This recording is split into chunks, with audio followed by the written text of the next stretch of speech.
Hevokên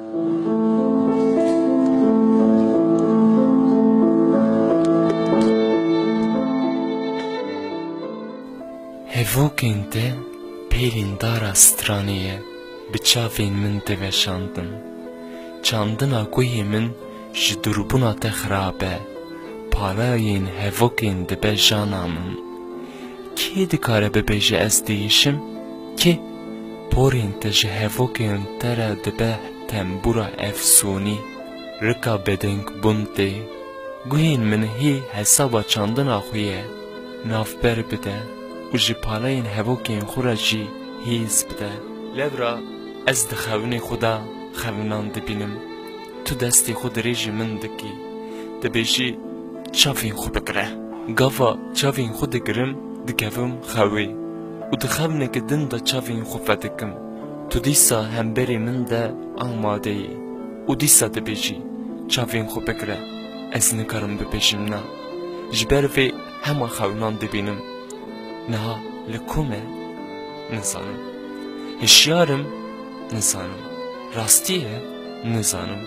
Lê niha xewin be jî, rastî be jî tiştekî heye ku tu kelî naguhere tu çûyî, tu çûyî, tu çûyî.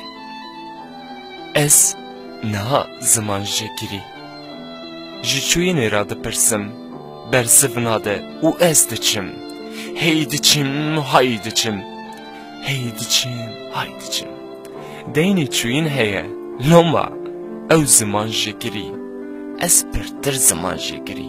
Duayên min ji guhê hemû welî. Zerdeş pir caran agirên xwe yên sor min germ dike. Ji çûyînê ra dipirsim, kê min berda? Kê? Nayê ji bîra min? Bersiv nade. Çend kes dibêje ku nayê bîra te azad bike pirsên xwe. Erê. Nayê ji bîra min lê değişim. Çend sale li pey çûyînê me nizanim.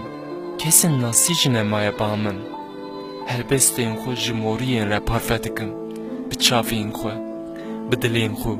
Ku ez ziman jekirî me, êşa min ne ew qas mezin e. Lê pîrka min digot, êş dilopek e, ne mezin e. Ji bona mirovahî ew qas bes e. Ez pey çûyîn diçim. Caran ji bo min dibêjin hat. Navê min hat e, an ji bo hatinekê dibêjin nizanim ku ew qas ez diçim. Çûyîn hê bebersiv e, hê deyndar e, hê dikuşe, dikuşe, dikuşe. Gavên min peyvira me şildaye ku toza kulirkan dibin cêgidin. Bihar dînim, bihar dibim û çend car nîvî hatin vekirin. Ji zivistan reh qeydime ku caran qet dilopên baran min şil nake. An ez nabihîsim nizanim. Ziman jekirî me, bir jekirî me, nayê ji bîra min. Kê min berda? Kê çû? Kê? Ez ji bona kê değişim? De bibêje çûyîno, bibêje. Kê min berda çû? Kê? Nayê bîra min lê değişim? Bibêje çûyîno, bibêje.